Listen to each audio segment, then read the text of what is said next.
The whiteboard in Santa Clara is starting to reveal a fascinating pattern. The 49ers aren't simply collecting names, they're preparing solutions before the problems ever arrive. One young defender landed in the ideal situation to develop. A market opportunity could expand Shanahan's options. A rookie's unseen work is already turning heads, and the voice leading this defense still commands maximum respect across the league. Today, we're opening that door. Subscribe to 49ers Express and come read the signals with me. The first clue is the way the cornerback room was built. Ephesians Prysock arrives as a mid-round pick, but without the kind of trap that can swallow a rookie whole. He doesn't have to save the unit, defend a pick some people called a reach, or win an impossible competition on day one. For a 6'3", 196-pound corner with intriguing physical tools and plenty of room to grow, that environment is gold. Runardo Green and Diamador Lunoir enter the season as the projected starters outside. That takes away the pressure for Prysock to immediately line up against NFL offenses as a starter. But there's a very favorable detail behind that depth chart. The hierarchy doesn't shut the door on him. Jack Jones and Nate Hobbs were added during the offseason, but both are on one-year contracts. They're experienced answers for the present, not long-term roadblocks placed in front of the rookie. That's where Santa Clara's roster construction gets smart.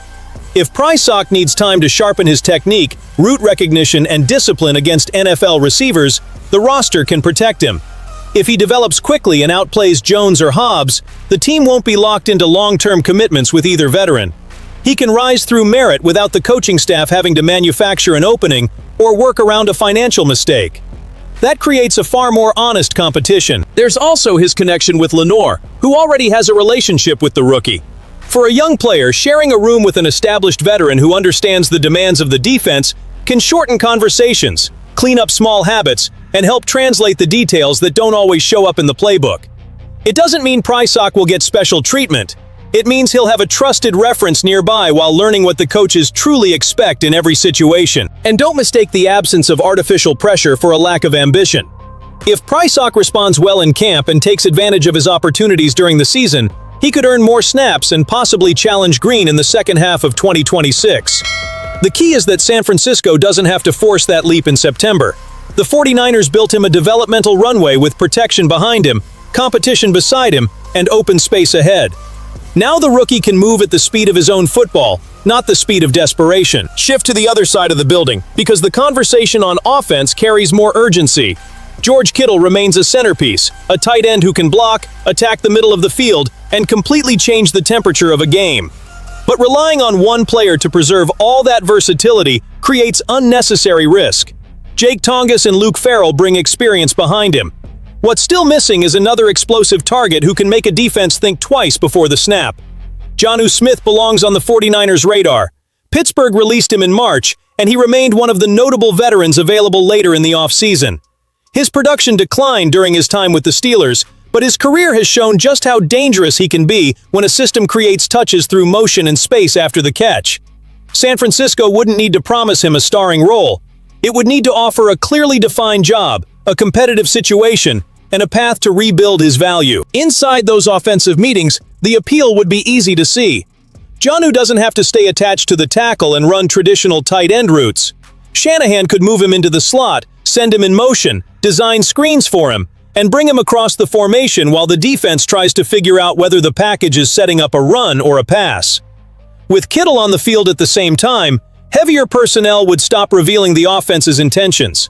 Those 2 seconds of uncertainty could mean everything for Brock Purdy. Picture a defense responding with heavier personnel to contain Christian McCaffrey and the running game. Kittle threatens the seam, Jonnu slips into the underneath space, and the linebackers have to choose which problem they're willing to leave open. If the defense answers with smaller players, Shanahan gains physical bodies who can block and attack on the ground. This isn't about piling up pass catchers, it's about making the same personnel grouping produce completely opposite answers. That's how a true TE2 changes the board. There's a workload issue here as well. Kittle plays with violence, looks for contact, and accepts responsibilities that very few tight ends will touch. Another credible threat would allow San Francisco to redistribute certain snaps without tearing apart the passing plan whenever Kittle leaves the field. If he misses time, Purdy wouldn't be forced to operate a stripped-down version of the offense. For a team planning to survive January, depth has to preserve identity, not merely fill a spot on the roster. The contract path also supports a measured approach. Jonnu is on the open market, so no draft pick is involved, and there's no other front office to convince. A short-term, incentive-heavy deal could create legitimate competition while keeping the financial risk under control. The price and Smith's willingness to embrace that role would determine how far the conversation should go. But the market clock never waits forever. Once camp moves along and injuries begin reshaping needs around the league, useful veterans find new doors.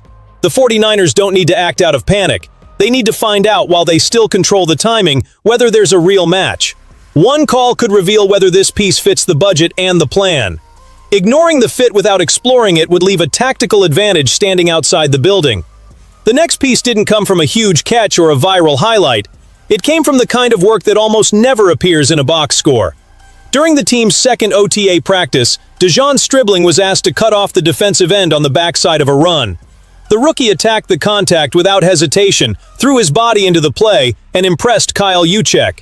When an all-pro blocker calls out a rep like that, the coaching staff pays attention. Because in Kyle Shanahan's offense, playing wide receiver demands much more than separating from a corner and catching the football.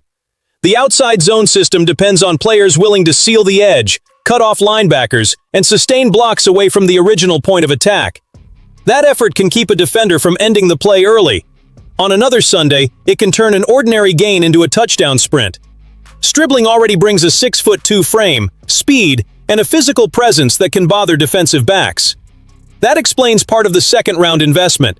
What he showed during that practice revealed something more: a willingness to embrace an unglamorous assignment before the pads were even on.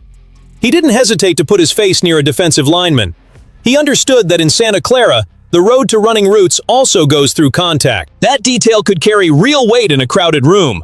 The depth chart won't give out snaps based on a college reputation, and every receiver will have to prove how he helps the offense when the ball goes somewhere else. A rookie who blocks with conviction brings value even if he doesn't see many targets early. He can earn trust in running packages, enter the rotation sooner, and create opportunities for the rest of his game to emerge naturally. One OTA rep doesn't define a career or guarantee a major role this season. Its value comes from the behavioral signal.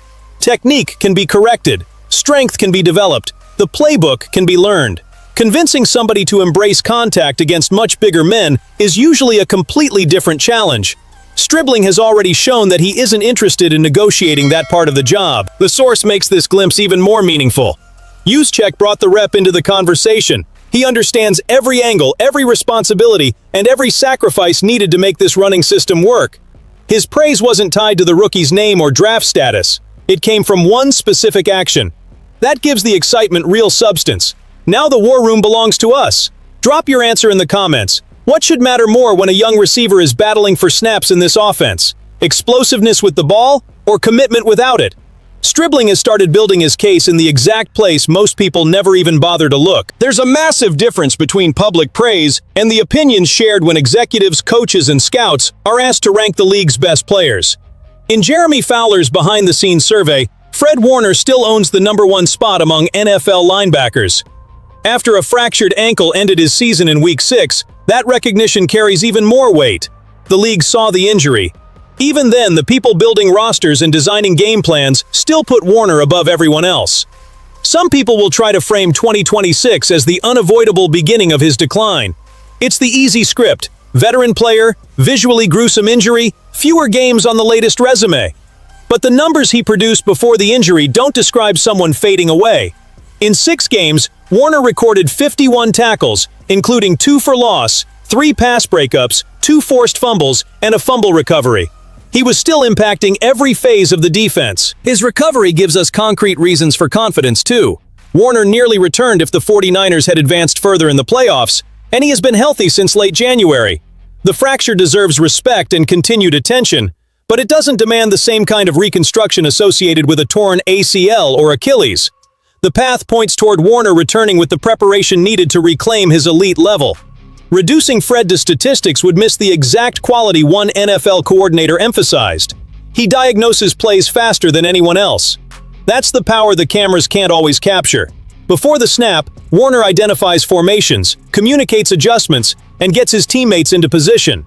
After the snap, he processes the movement and reaches the point of attack before the block can fully develop. It isn't just physical speed, It's mental speed commanding the other 10 pieces. Last season exposed the size of that influence in the worst possible way.